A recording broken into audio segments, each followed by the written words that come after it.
Hello, people. Aquí, ay, me estoy oyendo como que hubo un feedback. Me voy a quitar la mascarilla, ¿verdad? Como le digo todas las tardes, al igual que hacen los cubanos. Me encanta ese gesto de los cubanos, de los locutores cubanos, los periodistas cubanos, porque es una forma de decirle a la población, cuídate, déjese su mascarilla, que dice la OMS que no se ha terminado la pandemia, por más soquetá que hablen. Ok, protéjase. Y cuando terminemos, yo vuelvo y me la pongo. Señores, miren, nosotros vamos a tener esta tarde una entrevista con una persona. Yo lo voy a decir así mismo, que yo le tengo, no solamente es un aprecio personal, sino admiración por el trabajo que hizo en la Junta Central Electoral. Uno de los mejores trabajos que se han hecho. Para mí, el mejor en la Junta Central Electoral, el doctor Roberto Rosario. Roberto, tú lo sabes, que nosotros creemos, o sea, un grupo de nosotros entiende que tú hiciste un trabajo excelente en la Junta Central Electoral. Bueno, gracias Consuelo y gracias también a tus televidentes, ¿verdad? Claro. Por permitirme llegar a sus hogares y a ti, por darme la oportunidad y por el afecto reiterado que ha expresado hacia mí y que es recíproco. Gracias, mi amor. Así es que aquí estoy contigo en este tu programa y me siento bien porque siempre he tenido el privilegio de contar con tu apoyo y con tu respaldo. Y además me sonroja, ¿verdad?, que tú digas que me admira. No, es que ese trabajo que usted hizo, doctor, en la Junta Central Electoral, mire, eso fue algo que enorgullece a la República Dominicana. Se lo digo con sinceridad, que es el sentimiento que tengo. Pero hablando sobre eso, se está hablando de reformas. La reforma constitucional, la reforma también a la cuestión de las leyes de electorales, de la 1519 y la 3318. ¿Hay ambiente para reformas? Mira, vamos primero, para salir del tema, vamos a empezar de lo menor a lo mayor. Vamos a las reformas electorales y de registro civil y después a las reformas generales. Yo creo que hay una necesidad de reformas en relación a las leyes electorales o a las leyes que tienen que ver con la Junta Central Electoral, que es un criterio diferente. Las electorales son la 3318 y que es la de partidos, y la orgánica, que es la 1519. Exacto. Ambos proyectos de leyes, el grueso de esas leyes, se trabajaron en mi gestión y fueron sometidos al Congreso de la República y sirvieron como base para la discusión. Lamentablemente, ya cuando estaban en el hemiciclo de la Cámara de Diputados, sobre todo, se introdujeron una serie de cambios al proyecto original que devinieron en su inmensa mayoría en inconstitucionales, y entonces la ley se deformó, porque cuando tú sometes un proyecto de ley y tú le introduces modificaciones que no son parte del diseño general, porque cada país tiene un modelo electoral, tiene un sistema electoral, y por eso cada artículo debe corresponder con ese sistema. Cuando tú le estás quitando, es como una cadena, cuando tú le estás quitando argolla, va perdiendo fuerza. Entonces, se hicieron modificaciones que, en mi opinión, afectaron mucho esos proyectos de leyes, pero aún así, más del 70 o el 80% de lo que se aprobó fue el resultado del esfuerzo nuestro para que se aprobaran ambas leyes. Ambas comisiones las presidí yo personalmente y digamos que tiene mucho que ver con mi redacción. La otra ley más importante que yo creo que hay que buscar y que no están en el diálogo y quizás la Junta debiera prestarle más atención, son las leyes que tocan el registro civil, básicamente la ley que introduciría variables importantes a la 659. Porque en la ley orgánica nosotros aprovechamos para introducir algunos aspectos sobre la ley de cédula, la vieja ley de cédula, y sobre la ley 659, pero hay en materia de registro civil hay una serie de capítulos que tocan al registro civil dominicano, que desde mi punto de vista la Junta ha hecho un esfuerzo, ha apoyado, ha participado, que se necesitan. Hay que hacer algunas puntualizaciones en el registro civil que son necesarias. Respecto de la ley electoral y la ley de partido, veo que el tiempo se está agotando. Sí. Porque siempre debe mediar un tiempo prudente entre el periodo de ejecución de las elecciones y el periodo del diseño y planificación. Ya la Junta tiene planificadas las elecciones, eso es normal, es lo que se acostumbra. Tener planificado por lo menos 2 años y medio antes, tener la planificación de cómo va a ser el proceso electoral, y de por sí ya es un poco tarde. Pero aún así, yo pienso que si se terminara en este año de aprobar la reforma de la ley electoral, habría tiempo para implementar algunas cosas. Pero más que reforma, yo diría que hay una serie de instituciones nuevas que fueron introducidas en la ley orgánica que deben implementarse de cara a las elecciones pasadas, a las elecciones próximas del 24, porque son instituciones que tienen que ver básicamente, por ejemplo, con el control del gasto público. Hay una serie de nuevas disposiciones en la ley orgánica 1519 que yo entiendo que el pleno anterior, por la forma, el poco tiempo que hubo entre su aprobación y las elecciones mismas, posiblemente no tuviera la oportunidad de hacer una buena implementación de esas disposiciones, pero este pleno ya no tiene excusa para no hacerlo. Sí. Son leyes que son disposiciones que tienen que ver, por ejemplo, con la cantidad de dinero que se puede utilizar para un candidato a regidor, para un candidato a diputado, para un candidato a presidente, cómo controlarlo, cómo garantizar que haya un monitoreo de ese gasto. Y para eso no es tan difícil, porque ya hay países que en ese aspecto están más adelantados que nosotros, como es el caso de México y el caso de Colombia, que tienen unos software que se implementan para llevar un control del gasto en campaña, del gasto de las actividades proselitistas electorales y además del gasto de la colocación de la propaganda en los medios. Y esos software son exactos, te dicen. Pero podríamos nosotros a esta altura del juego, ya con todo este proceso. Pero están desde el 19, o sea, no hay razón ahora para que no se haga. Para que no se haga. No, entonces, ya si yo fuera, si yo estuviera en la Junta, yo empezara a montar las elecciones con esas leyes. Con eso. Porque el que se pueda aprobar una ley es una eventualidad. Lo que es seguro son las que existen. Las que existen. Entonces, hay el clima, porque ya se está impregnando todo de política. Ya en el CES hay cosas que han dicho, por ejemplo, los partidos han dicho, no vamos a discutir reforma constitucional. Sí, pero para terminar lo electoral y entrar a la constitucional. Entonces, exacto. Mira, o sea, no, eso el gran problema que hay con lo electoral. Eso no le caería también a lo electoral, es lo que me quiero referir. El gran problema que hay con lo electoral es que lamentablemente nuestro presidente aceleró el proceso electoral. El presidente está en reelección y está en campaña reeleccionista. Y el presidente está más activo en su campaña reeleccionista que la oposición. Ahora mismo el presidente, tú lo ves a veces, hasta cuando están construyendo un escalón que le corresponde inaugurarlo a un director de distrito municipal, inaugurándolo. Eso ya es campaña, porque a quien corresponde eso es al alcalde o al director de distrito de ese lugar. Incluso ni siquiera eso es parte del Poder Ejecutivo. ¿Por qué el presidente está en una inauguración que le corresponde a un ayuntamiento? Porque está en reelección. Porque está ahí. Entonces en esos actos de reelección se aparece grupo de gente ahora tienen un eslogan con el signo de más y dice más cambio. Y entonces va un grupo de gente con banderas y gente con stickers y con gente cosas. De la fuerza y gente entonces, del PLD y gente entonces del PRD. Eso lo están haciendo en las actividades públicas donde el presidente asiste. Y al hacerlo no se están dando cuenta que están incurriendo en lo que criticaban. Están utilizando actos públicos oficiales para promover la continuidad del presidente de la República más allá del periodo constitucional que termina en el 2024. Entonces, ya incluso eso es un uso de los recursos públicos en beneficio del candidato de la reelección del presidente. ¿Qué va a tener eso como contestación? Que la oposición no se va a quedar tranquila, la oposición también va a empezar porque no va a permitir que desde el gobierno se utilice ventaja, los actos públicos para su reelección, y eso va a afectar la gobernabilidad y la imagen del gobierno.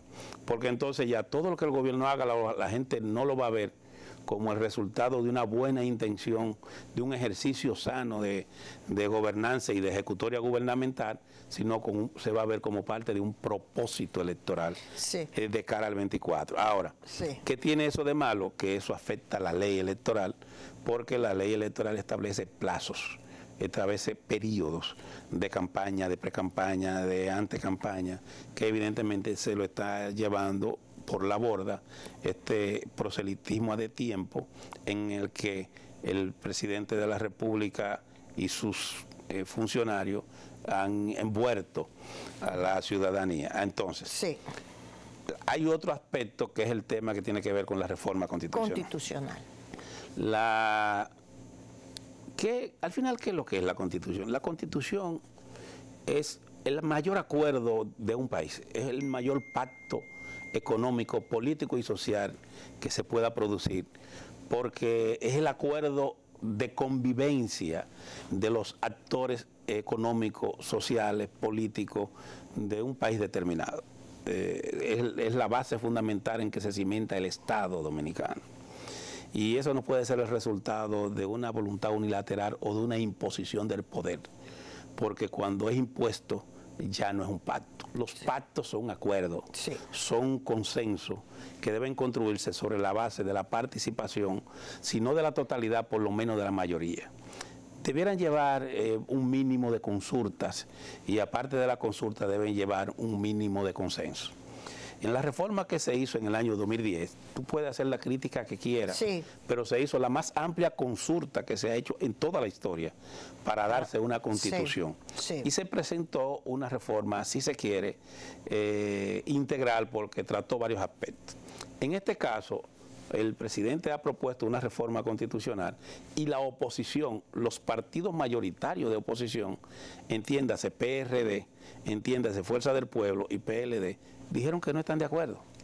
Entonces, si el gobierno tiene que ya la oposición dijo que no está de acuerdo, ¿con quién va a concertar? Pero yo no sé si tú me entiendes, ¿con quién tú vas a concertar? Dice que con el pueblo, o sea, el vocero de la presidencia, es que se necesita. Dijo que no importaba que los partidos no participaran, porque se va a convocar una especie de referéndum al pueblo. Pero óigame lo que pasa, Consuelo.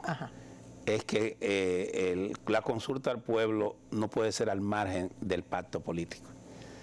Por ejemplo, en las elecciones, en la reforma del 2010, para ponerte un ejemplo, cuando se reformó, hubo un pacto que involucró al Partido Revolucionario Dominicano, al Partido de la Liberación Dominicana, que representaban más del 90%, más del 95% de la matrícula congresual que iba a votar esa reforma, pero que además a su vez representaban el universo de los ciudadanos que de alguna manera ejercen el derecho al voto, porque lo votaron en esa misma proporción. Y además de eso, el Partido Reformista votó por ella y la demás fuerza política. O sea, hubo un consenso. Eso es al margen de las consideraciones de fondo que tú tengas sobre la carta. En este caso ya más de la mitad de la población te está diciendo, mira, yo no voy a votar y no creo que es el momento, y que por demás no estoy de acuerdo con el contenido de las propuestas que tú estás haciendo para reformar la Constitución. Ese solo hecho impide ya que esa reforma se dé. Y óyeme lo que te voy a decir. Todas las reformas que se han dado y que han sido impuestas han traído fatales consecuencias para la República Dominicana. Y han sido incluso la sepultura de sus promotores.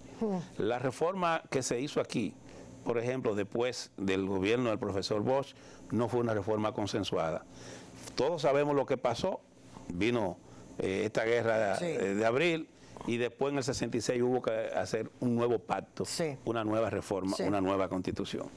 La reforma que logramos, por ejemplo, fruto de la crisis política del año 1994, fue una reforma pactada. Por eso fue duradera en el tiempo. Y es en esa reforma política y social, incluso económica, que se logra de alguna manera una nueva constitución donde se establece la doble vuelta electoral y se toman unas decisiones que impulsan algunas de las instituciones del Estado, como es el caso específico del Poder Judicial y todo lo que tiene que ver con la elección de los magistrados. La reforma que logra Hipólito Mejía en el año 2002 fue una reforma impuesta, porque no fue una reforma consensuada.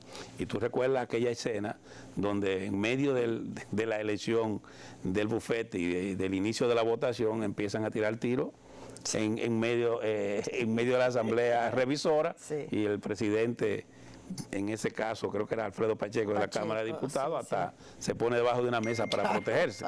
Entonces, ¿cuáles fueron las consecuencias de esa modificación a la Constitución, sobre todo para el tema de la reelección? Bueno, que vimos cómo concluyó el gobierno de Hipólito Mejía, y vimos además de eso que en poco tiempo hubo que volverla a reformar. Es decir, cada vez que se ha impuesto a alguien, eso ha generado una ruptura en nuestro ordenamiento. Por eso ustedes se opusieron. Y en la gobernanza sí. Del momento. Como Fuerza del Pueblo, que el presidente Leonel Fernández se negó rotundamente a la modificación electoral que pretendía Danilo. Primero, presidente Danilo Medina. Primero porque no es la preocupación ni el interés de la población en este momento. La población ahora mismo, en todas las encuestas, tú le preguntas por eso y lo ignora. Sí. Eso ni siquiera aparece como un interés de la población. Lo que sí aparece como los 3 temas o los 4 temas principales ahora mismo que está apareciendo en las diferentes marcaciones que se hacen, sí. Son el alto costo de la vida. La inflación, sí, sí. La inseguridad ciudadana y el desempleo. Sí. Después aparecen otros temas, pero esos son los 4 temas principales. El tema de la reforma constitucional ni siquiera es tema. Sí, pero eso, perdón. Por ejemplo, el tema de la corrupción, que fue uno de los motivos fundamentales del cambio. Sin embargo, no está. No aparece tan... Aparece, pero no como uno de los principales. Sí. Ha bajado, ha ido bajando. Mucho. Y ojo, que interesante, hay un tema interesante. Ajá. Está apareciendo ahora ya como un tema de interés la corrupción actual. Porque vamos a verlo. Sí. Ya no solamente está apareciendo como un tema de interés ciudadano de quienes desde el gobierno en las gestiones pasadas pudieron tener prácticas corruptas y corruptivas desde la función pública, sino que está apareciendo también ya la corrupción actual. El informe del Departamento de Estado que ha salido hoy en la prensa dominicana plantea eso mismo. Sí. O sea, que no es solamente la corrupción pasada, sino la actual corrupción, que por más que el presidente ha tratado de que las cosas se hagan, o sea, le da esa explicación. Hay la percepción en la opinión pública de que hay un freno en la...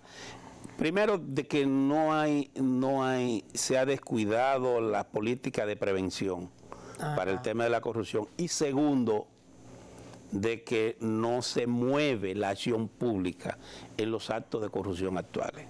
Y entonces eso está trayendo como consecuencia que se esté produciendo una desafección en esa masa que se acercó y votó por el cambio, que se suponía que ese era uno de los aspectos que iba a cambiar. Pero el presidente Luis Abinader sigue apareciendo en las encuestas en primer lugar.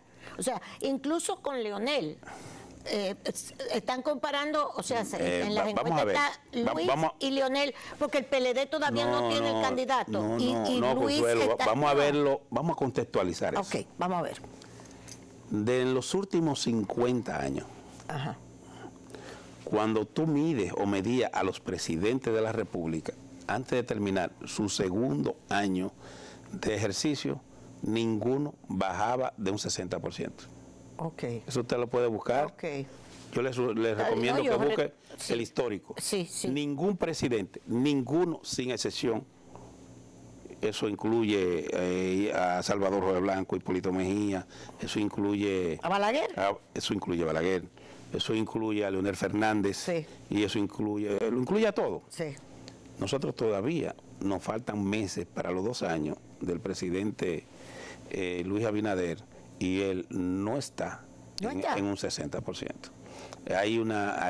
Aquí ahora mismo más de aproximadamente el 56-57% de la población consideran que nosotros vamos por un mal camino. Pero Luis... Oye bien, sí, sí. Y en intención, sí. De voto ahora mismo, el presidente tiene un techo que está entre un 43 y un 44%. Bien, Eso no ocurría con los otros. Es más, Hipólito Mejía, a los 2 años, sacó 29 senadores. Sí, lo ¿Te recuerdas, verdad? Sí. Y sacó una cantidad enorme, casi el control. ¿Usted cree que si se hicieran esas elecciones ahora no van a...? Porque lo que quiero decir lo que te quiero decir con la idea es, por ejemplo, aquí mismo, una de las personas de las que están trabajando con nosotros me dice lo siguiente: el presidente lo está haciendo bien, lo que pasa es que no lo ayudan los que están alrededor de él. Mira, o sea, que hay también a lo mejor esa percepción. Yo creo que hay muchos que no lo ayudan. Yo creo que hay una percepción de que el actual equipo de gobierno no llegó con un plan de gobierno. Sí. Y que al no llegar con un plan de gobierno, improvisan. Y que entonces y que lucen, como dijo Leonel Fernández, que lucen desenfocado. La palabra más asertiva es desenfocado, fuera de foco. Sí. Es decir, que a veces lo que están planteando no es lo que la población quiere que se ejecute. Incluso en esas mediciones que se están haciendo, aproximadamente el 44 o 45% de la población tiene la percepción de que este es un gobierno que está gobernando para los ricos y para los popis. Sí. Y todo el que ha visto, pero yo no estoy inventando nada. No, yo ni entiendo. estoy diciendo cosas caprichosas. Hemos aprendido, nosotros los viejos hemos aprendido de todo esto, los guaguaguá, que son la mayoría. Hemos tenido que cuando se le eso. consulta, lo que están diciendo es que ellos no están siendo tomados en cuenta y que ahora los que están gobernando y que el gobierno está ejecutando su obra de gobierno para los popis y para los grandes empresarios. Sí. Y esa es una percepción terrible para un gobierno y es un porcentaje muy alto, porque se supone que los gobiernos siempre deben tender a proteger al más vulnerable, claro, al más pobre. A los ricos lo que hay que darles facilidades para que produzcan riqueza y generen empleo. Sí. Y eso es bueno y el Estado debe acudir a ello. Pero eso es diferente a lo que está ocurriendo. Yo decía, Consuelo, que el periodo electoral próximo le va a dar al país una oportunidad que no tenía desde hace mucho tiempo, y es el poder confrontar dos modelos de administración del Estado. Por un lado, el ciudadano va a tener que decidirse si continuar con un concepto, el concepto más radical del neoliberalismo y del conservadurismo político que hoy representa, desde mi humilde opinión, el gobierno del Partido Revolucionario Moderno, que aunque la gente no lo cree, algunos todavía tienen la creencia de que es un partido de la democracia social cristiana. Socialdemócrata. Socialdemócrata. Y no se han dado cuenta que cuando salió del PRD, la parte que ha asumido el control del PRM ha pasado a asumir el liderazgo del sector más conservador de la sociedad. Y las políticas que están implementando son políticas netamente neoliberales. ¿En qué consiste? Bueno, básicamente, el otro polo que se le opondría sería un polo que lo que plantearía es la posibilidad de que se genere un equilibrio entre la ayuda del gobierno al sector privado para que produzca riqueza y genere empleo, sin sustituir el necesario ejercicio de lo público desde lo público y lo privado desde lo privado. Aquí lo que está ocurriendo es que desde lo privado se está pasando a sustituir la obligación del Estado de atender el servicio público.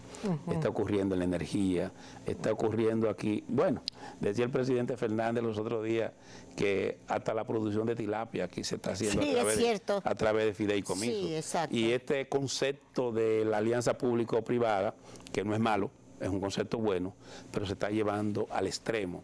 Y al llevarse al extremo, entonces está desvirtuando el concepto del ejercicio de la administración pública. Para terminar. Sí, adelante. Entonces, lo que te quiero decir, Consuelo, es que se van a confrontar esos dos modelos. Sí. El PLD como concepto. PLD, incluyendo Administración Fernández y Administración Danilo Medina, de alguna manera representaba ese concepto menos liberal. No es que son socialistas, digamos que era una concepción más progresista, con sus virtudes y sus deficiencias y sus diferencias, incluso hasta con sus tonalidades distintas entre uno y otro.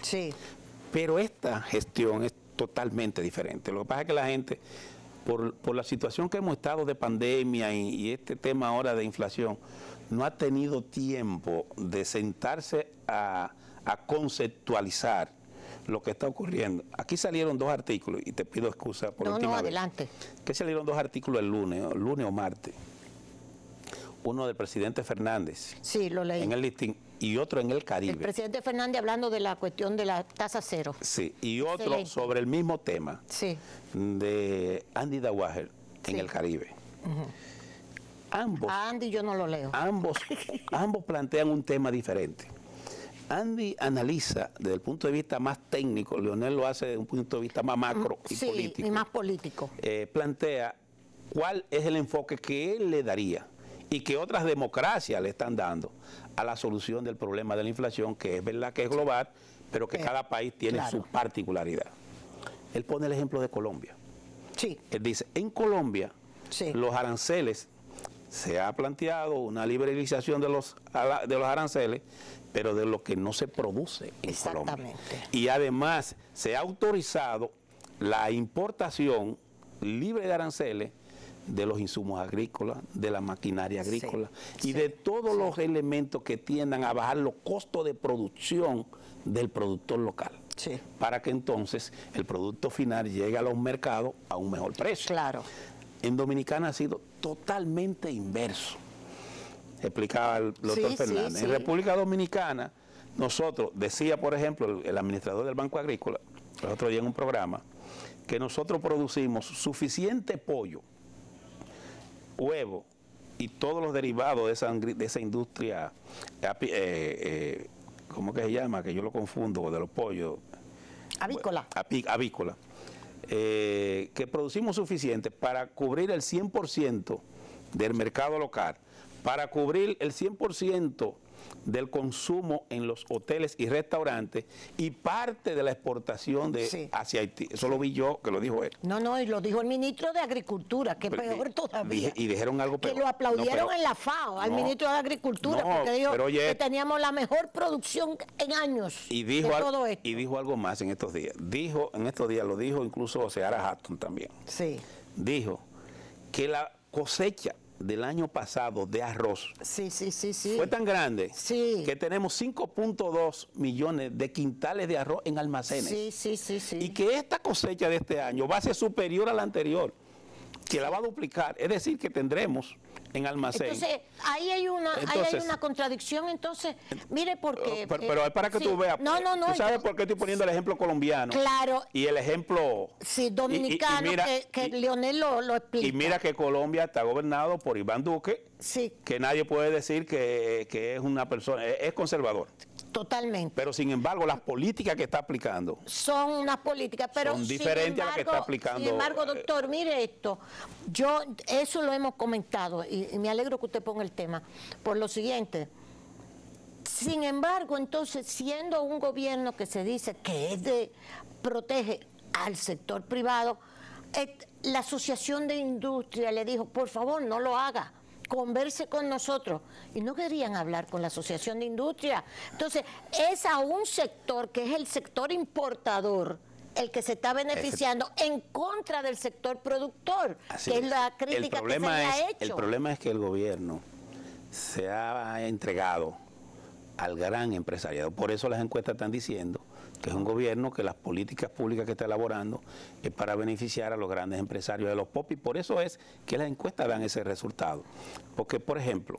Pero el sector, el sector industrial, hasta el sector productor dominicano, ha estado hasta hace poco defendiendo... ha apoyado 100% el actual gobierno. El actual gobierno. Pero ellos... Seara Hatton dio unas declaraciones interesantísimas hace ya bastante tiempo, antes de la pandemia, dijo, hay que cambiar el modelo existente para hacer un nuevo modelo productivo. El problema es que ellos están... O sea, que son cosas que a mí me llaman la atención. El gobierno se está entregando al sector importador y a los grandes grupos monopólicos en algunas áreas de la economía dominicana. Mira, y no es nuevo. Acuérdate que hace poco el gobierno tomó la decisión de desmontar una parte de la asistencia social a través del plan social y de los comedores económicos y llevó las fundas a los supermercados. Sí. Porque es que esto viene de lejos. Esa medida, ¿a quién favorece? A los más pobres. No, el más pobre no va al supermercado. No va. El más pobre compra en las esquinas, compra en el colmado y no hace una compra de 5,000 pesos. Va día a día y hace una compra de 200 pesos, sí, de 150, sí, de 500 pesos.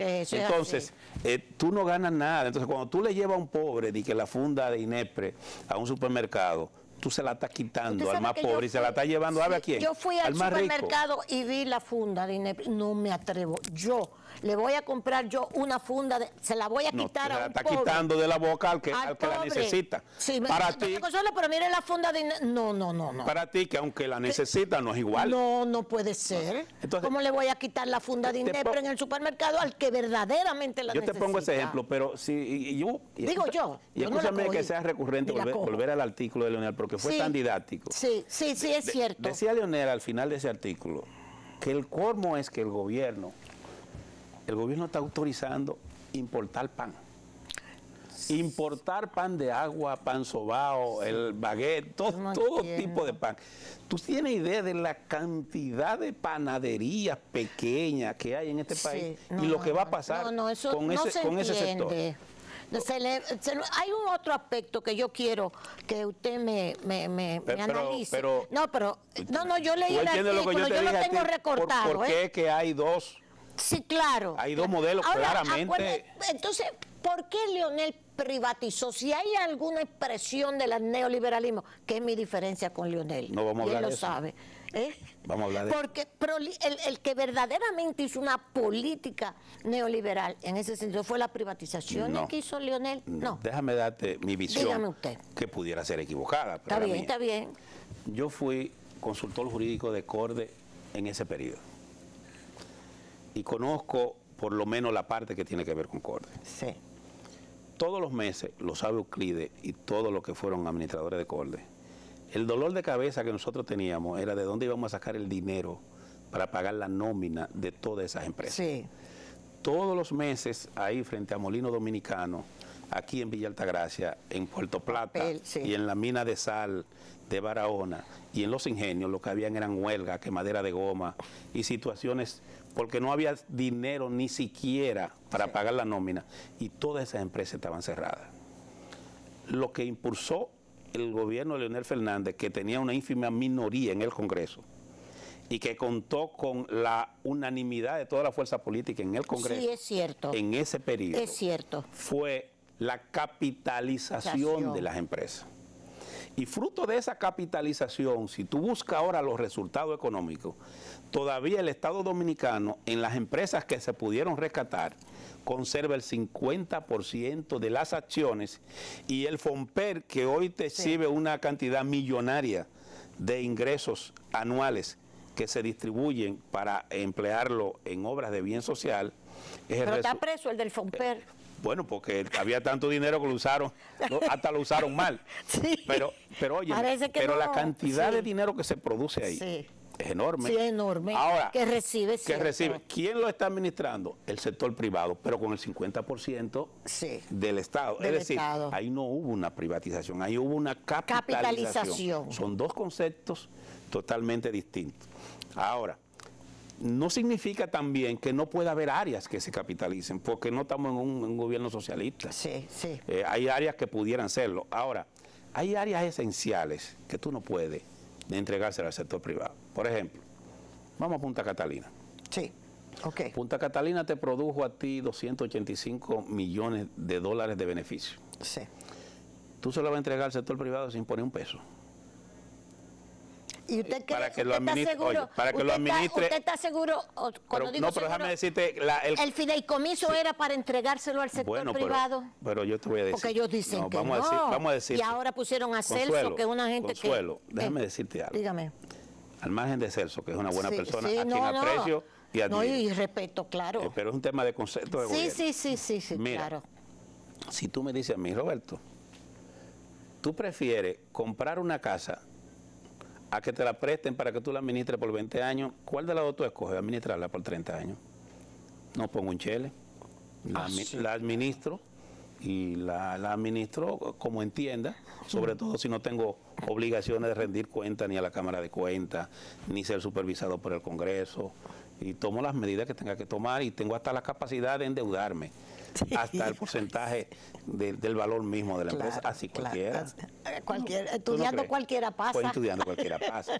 Entonces, pero ¿cuál es el componente más grave? Sí. Porque cuando un ciudadano te oye hablando a ti, lo que quiere saber es en qué le beneficia o en qué le afecta directamente. Si tú le entregas el control de Punta Catalina al sector privado, tú sabes lo que tú estás haciendo, tú estás disparando inmediatamente la factura. La factura. Y a cada ciudadano le va a llegar más cara. Porque ¿cuál es el propósito del sector privado? Maximizar la ganancia. Claro. Entonces, lo único que puede equilibrar para que llegue menos alto el costo de la energía a los ciudadanos es que haya una producción bajo control estatal, aunque sea bajo la modalidad de fideicomiso público. Sí. Y de control público, que obliga al sector privado a mantener determinados niveles de precio. Sí. Entonces, por eso es que, fíjate, no han tomado una sola decisión que no haya sido para favorecer a los grandes empresarios, a los ricos y a los pobres. Mira una cosa, doctor, dígame esto.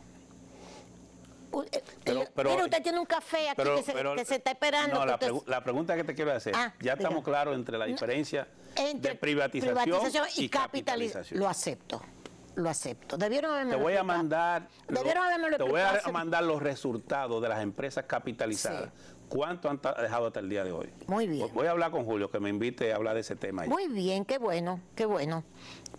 Mire una cosa, porque no quiero que se me vaya el programa sin preguntarle esto. Yo quiero que usted se beba su cafecito. Le escucho. Mire una cosa. ¿Qué ofrecería? O sea, Leonel, PLD, pero gobierno de Leonel. ¿Qué ofrecería Leonel nuevo para que pueda ser considerado un potencial presidente de la República? O sea, ¿a dónde ustedes hacen hincapié? Mira, yo creo, tú sabes que yo estoy ahora mismo en la dirección política de Fuerza del Pueblo. Sí, claro. Yo tengo incluso la dirección del sector externo, se me ha conferido ese privilegio al presidente Fernández para que trabaje de aquí al 24. Excelente. Tratar de traer todo aquel que pueda estar de acuerdo con Leonel, pero que no le interese, hacerlo desde una plataforma partidaria. Bien. Y que por múltiples razones quiere buscar formas de colaborar. Sí. Yo creo que al ciudadano se le va a presentar una disyuntiva. O votar por el oficialismo, la continuidad del gobierno, o tratar de que haya una alternancia, vaya una fuerza opositora. El panorama que hay en el sector opositor es que por un lado hay un partido de la Liberación Dominicana que viene de un reciente ejercicio gubernamental que le ha dejado una serie de traumas a la población. Sí. Y que por lo menos en el futuro inmediato no hace posible que esté en condiciones de encabezar una gran alianza opositora. Okay. Eso es lo que incluso están diciendo las encuestas. Okay. Si tú mides a cualquiera de los candidatos actuales frente al presidente Abinader, todos, sin excepción, medido en una escala donde hay 3 candidatos, ninguno puede ganarle. Eso es incluso 3 candidatos sacando a Leonel. Ninguno llega ni siquiera a un 37, 38% frente a Luis, que se va en primera vuelta. Sí. Sin embargo, un gran polo opositor con Leonel Fernández, Leonel gana en primera vuelta. En todas las Leonel gana en primera vuelta. En ese escenario, sí, te voy a explicar por qué. ¿Con qué ustedes le van a ofertar al país para que primero hay que ver... Sí, hay que volver con Leonel. Te voy a explicar ¿Por qué? Porque Leonel Fernández, sobre todo en la población lo recuerdan como el que introdujo la gran reforma del Estado. Es Leonel Fernández quien trae la modernidad a la República Dominicana. Es Leonel Fernández quien populariza el uso de Internet, que era muy reducido a las clases más altas. Y es Leonel Fernández que lleva los laboratorios de computadoras a todas las escuelas públicas. Me acuerdo que lo rajaban diciendo que es lo que viviera jugando Nintendo en el Palacio. Y es Leonel Fernández que en este país hay 4 grandes constructores. Los Estados Unidos en la ocupación del 16 al 24, Trujillo en los 30 años de gobierno, y Balaguer en los 12 años, porque en los 10 años ya Balaguer vino con otro propósito. Y Balaguer en los 12 años que hizo una gran obra de construcción. Y Leonel Fernández, que es el gran constructor en tiempo de democracia, y que es incluso quien más construyó, ya eso está medido, con relación a los gobernantes anteriores. La gente sabe que todo lo que es este desarrollo vial, tanto en el sector urbano como interurbano, y el desarrollo también en términos de estructura pública, de institucionalidad pública, fue Leonel Fernández. Estas instituciones que tenemos de alguna manera fueron dejadas por él. El que desarrolló la mayor cantidad de políticas públicas de asistencia social fueron Leonel Fernández, Bono Gá, Bono Luz, desayuno escolar, todo eso viene de ahí. Que los otros, incluyendo los actuales, la sigan implementando, ok, pero él es que desarrolla esa política. ¿Fue un gobierno perfecto? No, ninguno lo ha sido. Tuvo su deficiencia, todos la tienen, pero le faltó tiempo para concluir ese proceso de transformación del Estado. Pero yo me acuerdo, te voy a poner un ejemplo. Sí, pero las críticas que se le hacían. A mí me dijo ayer. O sea, la cuestión de la corrupción. Te voy a hablar de eso. Mira, te voy a decir. O sea, Leonel no sale de la mejor forma. Mira, Consuelo, del gobierno. mira, yo ayer tenía una conversación con una persona importante de Santiago, un profesional de mucho prestigio, y él me decía, mira, si tú me preguntaras a mí en qué me tocó a mí la obra de gobierno de Leonel, yo te diría, como un abogado, como profesional, él me decía, ¿tú sabes en qué me tocó? En que modernizó impuestos internos. Que modernizó todo lo que fue el sistema financiero a través de la superintendencia de bancos. Que además de eso, todo lo que es el sector justicia en la administración de Josubero Isa la apoyó y lo llevó a la excelencia. Que además de eso contribuyó desde a la dignificación del ejercicio público. Él me hizo un decálogo de todas las cosas por las que él entiende que Leonel tiene una oportunidad para concluir esa obra que inició. Ahora, me dijo, obviamente también hay otras críticas. Y me dice él, hay la crítica de que algunas personas alrededor de él desnaturalizaron su obra. Y le dije, mire, no hay un gobierno, no hay ningún gobierno en el mundo que esté exento a que una u otra persona se haya desviado del camino. Pero tú tienes que colocar las luces y las sombras. Mira, la mayor cantidad de riqueza que produjo la República Dominicana al día de hoy fue primero Leonel Fernández y en segundo lugar Danilo Medina. Leonel llevó lo que es la capacidad, el valor del patrimonio público, el valor de lo que representa la riqueza producida anual e interanual a nivel insospechado. Lo dejó como, creo que en 68,000 y pico de millones. Sí. Y Danilo ahora le produjo un aumento sustancial. Le produjo un aumento creo que de 25,000 y pico. ¿Pero qué quiere decir eso? Entonces, que tiene una obra fecunda. Ahora, él creó la infraestructura para la prevención de la corrupción. Es verdad. En la parte que tiene que ver ya con la persecución y sanción, hay sus enemigos y algunas debilidades que pudo haber, han permitido que haya gente que piense que él no fue, o que en ese periodo no se fue lo eficiente que debió ser. Hay gente que piensa eso, maximizado, porque como él tuvo 8 años corridos y después todos 8 años de Danilo, en una población que tenía ya un cansancio del partido de gobierno, que no podía criticarle sus obras sociales y de desarrollo de infraestructura y que tenía que buscar una excusa para sacarlo. Pero yo te voy a decir que hasta el mes de octubre del año 2019, si el candidato hubiera sido Leonel Fernández, el partido de gobierno hubiera seguido gobernando, tenía un 57% de aprobación. Luis Abinader gana, es porque el PLD se divide. Claro. O sea, si no, no gana las elecciones. Pero ¿Y gana en qué circunstancias? Votando el 45% de la población. Fue que votó el 45% Sí, de la población. Porque aquí siempre votaba el 70%. Sí. Entonces, finalmente... Pero tú estás teniendo los datos. No, usted me está dando los datos. Hay la posibilidad, ya estoy finando, nos queda un minuto, hay la posibilidad de ese frente opositor con el PLD, Fuerza del Pueblo, PLD, mira, PRD, o sí. Un frente opositor solo es útil si es para ganar. Claro. Si es para perder, es mejor que las fuerzas vayan solas. Y hasta ahora lo que están diciendo las encuestas, que el único que puede encabezar un frente opositor para volver a crear un clima de crecimiento sostenido, de desarrollo y de creación de riqueza permanente en la República Dominicana y Leonel Fernández. Nosotros desde la Fuerza del Pueblo estamos haciendo todo lo posible por crear ese frente opositor. ¿Cuál sería la modalidad de ese frente? ¿Cuál podría ser la forma?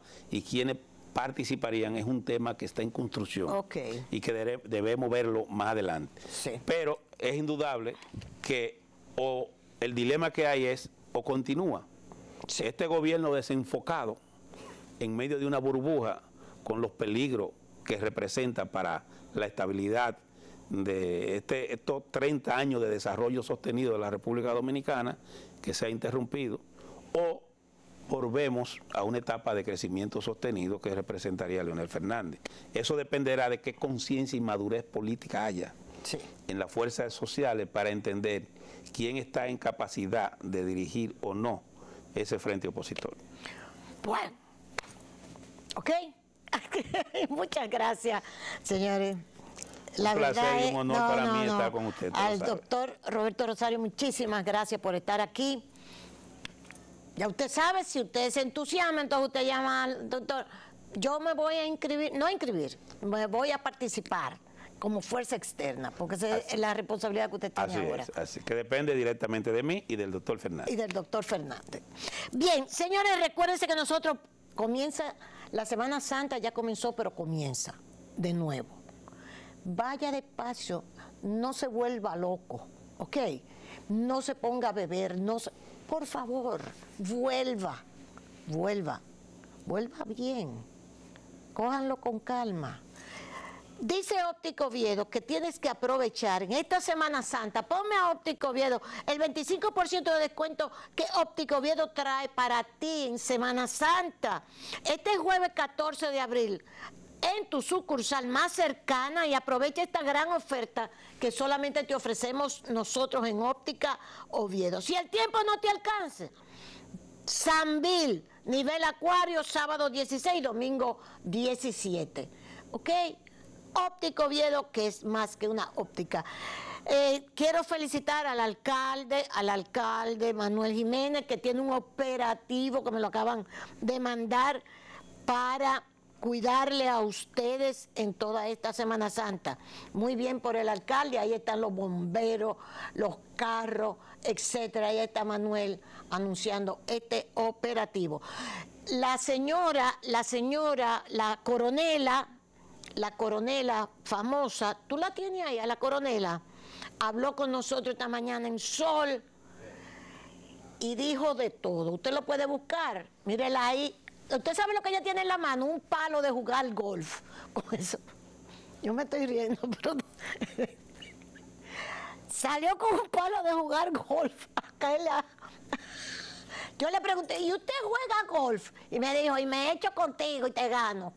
Pero yo en mi vida he jugado golf. No. Ahora, finalmente con la coronela, ella habló con nosotros. Yo demando, no la cojan a ella de ser el chivo expiatorio de esa situación. Hay que buscar más para arriba. Y el director de la DGC es el primero que tiene que responder. El primero que tiene que responder qué fue lo que pasó ahí.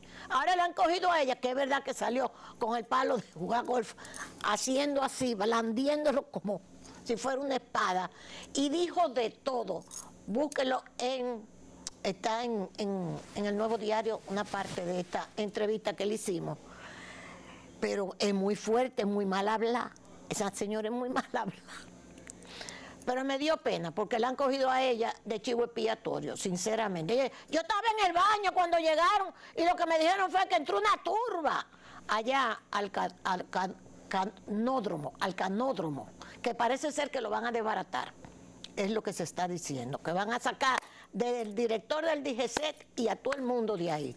Porque eso es un antro de corrupción, dijo el defensor del pueblo, dijo, un antro de corrupción.